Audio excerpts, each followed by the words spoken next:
বিশ্বের ইতিহাসে মার্কিন যুক্তরাষ্ট্র এমন এক অবস্থান ধরে রেখেছে যা কিনা বিশাল ভূখণ্ড প্রতিরক্ষা ব্যবস্থা এবং বিশ্বের সবচেয়ে সামরিক শক্তিতে পরিণত হয়েছে, যা শত্রুপক্ষের জন্য আক্রমণ করা প্রায় অসম্ভব। জাপান কয়েকবার বেলুন বোমা পাঠিয়েছিল যুক্তরাষ্ট্রে হামলা করার জন্য, কিন্তু তারা বরাবরই ব্যর্থ হয়েছে। তবে এই ঘটনা বাদ দিলেই নয়, প্রথম এবং দ্বিতীয় বিশ্বযুদ্ধের মতো বৃহৎ সংঘর্ষের সময়ও যুক্তরাষ্ট্রের মূল ভূখণ্ড প্রায় অক্ষত রয়েছে। আর আমাদের মনে সবসময় একটি প্রশ্ন চলে আসে, সেটি হচ্ছে যুক্তরাষ্ট্রকে দখল করা সম্ভব? এর উত্তর হচ্ছে হ্যাঁ। সেজন্য যুক্তরাষ্ট্রের শত্রুপক্ষকে হতে হবে সৈন্যবাহিনী, বিমান বাহিনী, এয়ারক্রাফট, মিসাইল ও যুদ্ধের সক্ষমতায় অনেকটাই শক্তিশালী। বর্তমানে মার্কিন যুক্তরাষ্ট্রের আয়তন 95 লাখ বর্গ কিলোমিটার। দেশটির জনসংখ্যা 34 কোটি। যুক্তরাষ্ট্রের পূর্বে আটলান্টিক মহাসাগর এবং পশ্চিমে রয়েছে প্রশান্ত মহাসাগর। এই দুইটি মহাসাগরেই শত্রুপক্ষের জন্য এক বিশাল বাধা হয়ে দাঁড়িয়েছে। শত্রুপক্ষ যদি যুক্তরাষ্ট্রে আক্রমণ করতে চায় তাহলে তাদের আটলান্টিক পাড়ি দিতে হবে, যা কিনা প্রায় 6000 কিলোমিটারও বেশি। জাপান কিংবা এশিয়ার মতো দেশগুলো যুক্তরাষ্ট্রকে আক্রমণ করতে চায় তাহলে তাদের সামনে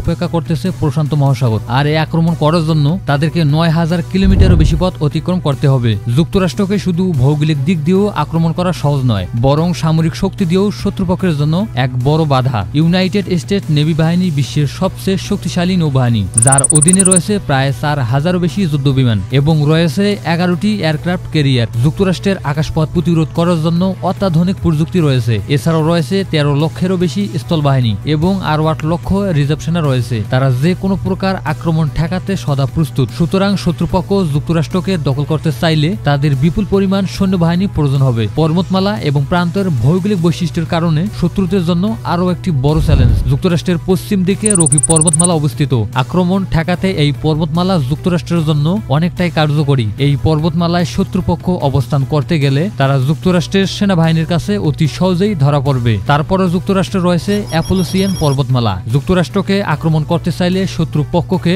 এই পর্বতমালাকে পেরিয়ে যেতে হবে। বর্তমানে যুক্তরাষ্ট্রের দুইটি প্রতিবেশী দেশ রয়েছে, কানাডা এবং মেক্সিকো। এই দুই দেশই সামরিক শক্তিতে অনেকটাই পিছিয়ে। গ্লোবাল ফায়ার পাওয়ার ইন্ডেক্সের তথ্য অনুযায়ী বর্তমানে মেক্সিকোর অবস্থান 31তম, যেখানে যুক্তরাষ্ট্র অবস্থান করতেছে প্রথমে। মেক্সিকোর মোট সৈন্যবাহিনীর সংখ্যা 4 লাখ, আর কানাডা সেই তুলনায় আরো অনেক দুর্বল। তাদের সক্রিয় সেনার সংখ্যা মাত্র 64,000। তাই বলা যায় যুক্তরাষ্ট্রকে স্থলপথে আক্রমণ করা শত্রুপক্ষের জন্য একটি বড় চ্যালেঞ্জ। প্রথম বিশ্বযুদ্ধ হোক বা দ্বিতীয় বিশ্বযুদ্ধ হোক, যুক্তরাষ্ট্রের মূল ভূখণ্ডে আক্রমণের ইতিহাস খুবই কম। দ্বিতীয় বিশ্বযুদ্ধ হওয়ার পর হারবার আক্রমণ ছাড়া যুক্তরাষ্ট্রের মাটিতে আর কোনো হামলা হয়নি। জাপান প্রায় 10,000 বেশি বেলুন বোমা পাঠালেও অধিকাংশ প্রশান্ত মহাসাগর ফেরতেই ব্যর্থ হয়। বিশ্বের এমন কোন দেশ রয়েছে যারা যুক্তরাষ্ট্রকে আক্রমণ করতে সক্ষম? বিশ্লেষকরা বলছেন শুধু সামরিক শক্তি নয় এবং অর্থনৈতিক সক্ষমতাও দেশটিকে ধীরে ধীরে নিরাপদ করে তুলতেছে। যুক্তরাষ্ট্র বিশ্বের শীর্ষ আর্থিক সক্ষমতার দিক থেকে দেশটি যে কোনো যুদ্ধে তারা সীমাহীন অর্থ